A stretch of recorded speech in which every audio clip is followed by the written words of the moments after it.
I figure it's about time I actually introduce myself. My name is Maybe Burke, and you're watching Makeup for Lost Time. I always get questions about my name because my first name is Maybe, like perhaps. No, I'm not named after an Arrested Development character. I'm actually named after a misheard Kelly Clarkson lyric. She has a song called Maybe on her My December album from like 2007, maybe? Maybe. And I've been a fan for a really long time, and so naming myself after her song actually felt like a nice homage to her. But also, the phrase "believe in maybe" has become my life philosophy. It's my handle on social media across all different platforms, and it's the name of my company. I am self-employed. I run my own company where I provide identity-based education and gender-affirming practices for organizations and for individuals. And that's why I'm currently kind of rebranding this platform, because I was doing makeup tutorials and education specifically focused on makeup, because the title of this channel is Makeup for Lost Time, but I realized that it wasn't really consistent with the other content that I provide and I make on other platforms, and I want to have like a cohesive brand across different platforms. So I'm starting to bring some of myself and the like gender stuff and the education that I do over to this platform as well. I've been teaching about gender affirming practices for the better half of the last decade. I mean, my first speaking gig I ever did was probably in 2010 when I was talking at a high school about like being gay, when I thought that was a thing that I was. And I'm also a writer. You can find my writing on Substack. I'm also a published author. There's a sex ed book that I wrote on that you can find at most large bookstores at this point, or online. You can go to iloveorgasmsbook.com. I think that's the right website. I hope that's the right website. Because I got my start educating and doing speaking gigs in sex ed, it's also quite like lovely and poetic that I became a published author as a co-author on a book with the company that I actually started doing my speaking gigs with. I also worked as an actor for a very long time. I'm a theater girly from the start. I've been in shows since the 4th grade, and I got my degree in directing and worked like every job you can work in theater before I started actually booking some like TV shows, and you can find me on Netflix, on Hulu, Comedy Central, and of course that has led to me becoming the content creator that you see in front of you today. I mentioned my Substack. I write a weekly letter to my younger self. It's called Dear Baby Maybe, where I write letters to my 12-year-old self, updating her on what I've been doing and like what has happened since I was her. I've previously done kind of exclusively makeup content on here for a little bit, but I'm starting to branch out and continuing to do my makeup, obviously, like I am right now, but adding the Makeup for Lost Time theme to kind of me talking about things while I do my makeup. And we'll see, I might play around with the form of it a little bit. I also have the short form content on here, and Instagram and TikTok and Blue Sky and Upscrolled, and I'm trying it all at once. I found it was hard for me to kind of get my feet in the beauty community. I'm not really interested in being an influencer and just like selling products to people, so my content doesn't really perform well in those circles. My mission statement is really to give trans people somebody they can look up to give cisgender people somebody that they can learn from and learn how to do better for the trans and non-binary people in their work and in their lives. And then also just to help people laugh and have a good time. I like to make a range of content. It's not all my educational stuff. And on here, I think we're going to be a little more personal than we are elsewhere. But I also will film myself watching TV shows and movies that I've never seen before so that you can see my reactions. I have a Patreon where I post Gender and Other Lies You've Been Living, which is a fun little series that I do.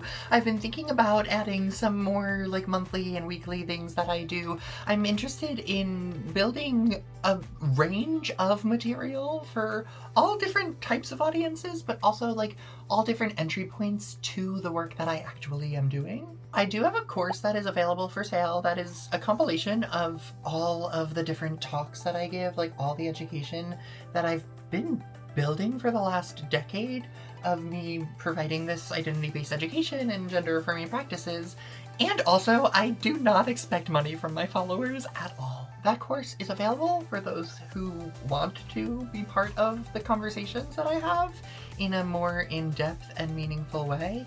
And also, it's just the work that I do. Most of my social media has been my marketing. All of my work comes from word of mouth and people suggesting me and bringing me into their workplaces. So I don't necessarily expect, or like, I'm not selling a course that's like this bull that a lot of people do with online courses.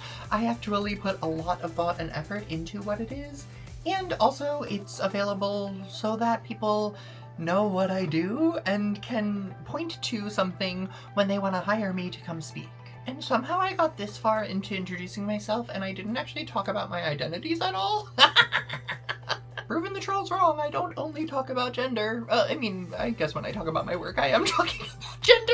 But I am a trans woman. I have held a lot of different identities over the course of my transition, but also my life. I mentioned that I used to think I was gay. That only lasted for like 2 years. I'm also non-binary, and I used to go by they, them pronouns for a really long time, but my transition has been pretty slow and gradual, and I've really listened to what was best for me throughout every step of the way. And so I have a range of experiences of kind of living as and being perceived as multiple different genders along the way. I don't necessarily have a very common experience of transition, but I can relate to a lot of different trans feminine experiences specifically, but also a lot of non-binary people have similar experiences of being perceived as different genders day to day, and slowly over time how that has grown and evolved. I've also learned in the past couple of years that I'm neurodivergent and have learned a lot of new and beautiful ways to make my life easier for my brain. No longer conforming to ideas around gender, but also around neurotypicality has really helped me settle into a life that I love. A lot of my branding when I was younger was around me being single. I have a solo show that's called Love Letters to Nobody that was all about my sex and dating life. And now I live with my boyfriend and his dog, and my life actually looks so different from what it looked like 10 years ago, but even like 5 years ago. I'm also on a journey where I've been gaining a lot of weight, and as somebody who grew up really thin, there are a lot of complicated feelings about it, but I also have been writing about it on my Substack because I've found people find it really rewarding and valuable to hear from somebody who actually enjoys gaining weight and is like really in love with the way that I look, even though my body is changing so much from not only what like typical standards of beauty would be, but also what my body has ever been before. But I always low-key wanted to be bigger, so I'm happy about it.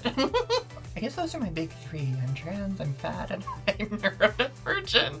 If you want to learn anything more about me, or if you have any questions about anything I've mentioned, feel free to leave a comment and I'll do my best to answer. I'm excited to explore what this platform is going to be going forward and play around with different stories that I have and different types of content that I can make, because honestly, working in the DEI sphere and having professional development trainings about gender be my primary source of income over the past several years, things are a little scary and uncertain right now, so I'm leaning into building platforms that can help sustain me. But also, I really am craving community, and I really want to build something where I can get to know people, they can get to know me, and we can build some community around the work that I do and my content, but also just who we are, and not have it have to be educational and so like kind of sterile. I love all of the work that I do. I am eternally grateful that I get to do this kind of work. Is there a clip back here? What? Why? Hello? And I'm, of course, always grateful to people who want to support and engage with my content. I've gone through a couple of peaks and valleys with my content being seen by a lot of people, and I'm currently at a low point, But I've also gone through like rebrands over and over again. I tried the influencer thing for a while and I think that turned people off. So I'm excited to dive back in with my full force and hopefully build that community that I've been longing for. So if you're new here, welcome. If you've been around, I hope you now have a little bit of a better understanding of who I am and why I'm doing what I do. And no matter who you are, I hope you stick around as we make up for lost time. I love that title.